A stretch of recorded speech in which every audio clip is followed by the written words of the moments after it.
Kidangoor PKV വനിതാ ലൈബ്രറിയിൽ കുട്ടികൾക്കായി സംഘടിപ്പിച്ച അവധിക്കാല പരിശീലന പരിപാടിയായ വായനക്കളരി 2026 വസന്തരശ്മി ബാലവേദി ശില്പശാല സമാപിച്ചു.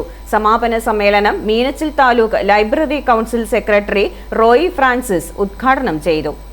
ലൈബ്രറി പ്രസിഡന്റ് വി ഗീത അധ്യക്ഷത വഹിച്ച സമ്മേളനത്തിൽ കിടങ്ങൂർ ഗ്രാമപഞ്ചായത്ത് വൈസ് പ്രസിഡന്റ് നീലകണ്ഠൻ നമ്പൂതിരി മുഖ്യപ്രഭാഷണം നടത്തി. Pampady block panchayat member Bobby Mankudiyil, Kidangoor Gramapanchayat member Deepu Thekkumkattil, Kidangoor cooperative bank president Suresh Babu Nechikkattu, Sahithi Sakhyam secretary Radhakrishnakurup, Kumari Akshayalakshmi എന്നിവർ ആശംസകൾ അർപ്പിച്ച് സംസാരിച്ചു.